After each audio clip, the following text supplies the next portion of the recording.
여러분, 최악의 인플레이션, 그래서 저축까지 깨는 일이 발생이 된다. 이게 사실일까요? 여러분, 이거 사실입니다. 결국 말입니다. 예, 이 최악의 인플레이션의 저축을 깬다는 이야기는 이거 말입니다. 경기 침체로 더 간다는 이야기가 돼요. 어느 나라 이야기냐? 미국 이야기입니다.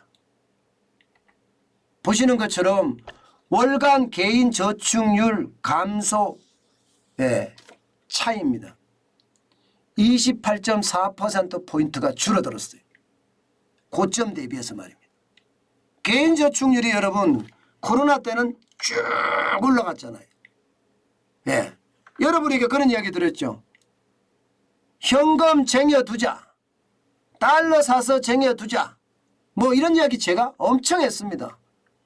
실제로 많은 사람들이 저축을 통해서 현금을 쟁여왔습니다. 그런데 물가가 많이 오르니까 이제는 그 저축을 깨기 시작하면서 일부를 쓴다는 이야기예요. 굉장히 많이 줄어들었습니다. 코로나19의 위기가 인플레이션을 불러왔고 그 인플레이션 때문에 저축을 깬다는 거예요. 결국 이렇게 되는 거죠. 물가 상승률이 너무 높아지고 그죠?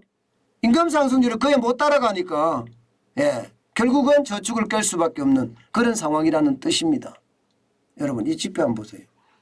지난 2020년 4월에 미국의 월간 개인 저축률이 33.8%나 올라갔었어요. 33.8%. 야, 장난 아니었죠. 그런데 2022년 5월 현재 5.4%로 줄었습니다. 5.4%, 33.8%가 5.4%로 줄었으니까 28.4%포인트가 떨어진 거예요. 폭락한 거예요. 이 말은 반대로 말하면요. 저축을 깬다는 이야기가 되는 겁니다. 저축을 깬다. 지난해 말까지만 하더라도 여러분, 지금 미국에 쉽게 말하면 저축액은요, 굉장합니다. 야, 뭐 이렇게 많나 싶을 정도예요. 이렇게 많나. 2조 7천억 달러입니다. 우리 돈으로 하면 3,535조 원 정도 됩니다. 그런데 이 중에서 말입니다. 올해 들어서서 1,140억 달러, 그러니까 우리 돈으로 150조가 사용됐다 이렇게 파악되고 있습니다.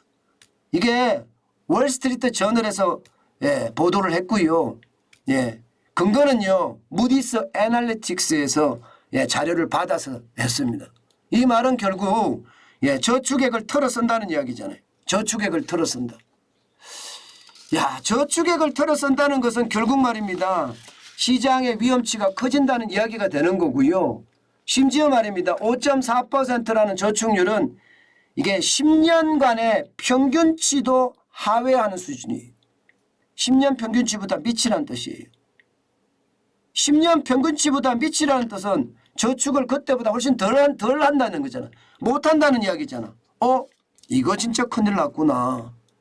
이거 진짜 큰일 났구나. 이게 시장의 소비 여력이 이제 떨어질 수도 있다는 이야기가 되는 겁니다.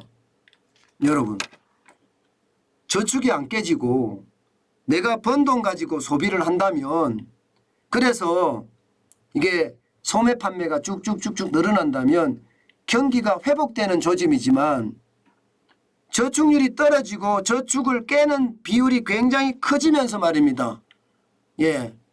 이게 소비가 올라가는 것은 한계가 있다는 이야기예요.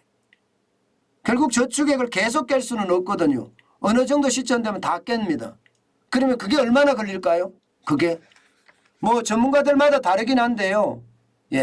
많이 걸리면 여러분, 많이 걸리면 9개월, 적게 걸리면 6개월이라는 거예요. 그러면 9개월이나 6개월이 되면 소진될 수밖에 없다는 겁니다. 그러면 소비가 안 일어난다는 이야기잖아요. 소비가 안 일어난다는 이야기는 결국 9개월에서 6개월에서 9개월 후 그때부터는 지금보다 더한 침체가 온다는 겁니다. 지금보다 더한 침체. 그러니 미국은요 물가 잡으려고 발부동을 치는 게 바로 그 이유예요. 물가부터 먼저 잡아야 되겠다.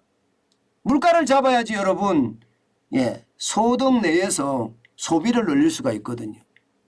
그런데 소득 내에서 소비를 못 올리면 그것은요 저축을 깨는 일인데 뭐 보험을 깨는 일이고 우리도 그렇잖아요. 그죠? 아니면 빚을 더 많이 지는 일인데 지금 미국도 여기에 대한 긴장감이 굉장히 높아지고 있는 것 같아요. 그만큼 말입니다. 이 소비가 망가질 거라는 거 지금 계속 이야기하고 있는 거. 그러니까 이게 길어야 9개월이니까 9개월 후에는 소비가 지금보다 훨씬 더 줄어든다는 이야기니까 상황은 지금보다 더 나빠진다는 이야기가 됩니다. 여러분, 이게 제가 여러분들에게 늘 말씀드리는 게 하나의 지표를 가지고 추세를 분석하는 게 일반적이잖아요. 보시는 것처럼 코로나 때는요. 미국 같은 경우도 정부가 돈을 많이 줬어요. 심지어 말입니다. 실직자들에게는요. 실업급여에 300불을 더 얹어줬습니다. 300불을. 그러니 뭐 신났던 거죠. 그런데 그게 말입니다. 돈을 받아서 계속 저축을 하면서 해왔다는 거. 현금 쌓아두자 하면서 말입니다. 근데 지금은 더 이상 안 된다. 물가가 너무 많이 올라가기 때문에 여기서 끝이다. 이제는 저축을 깨서 써야 된다. 그래야지 생존이 가능하다.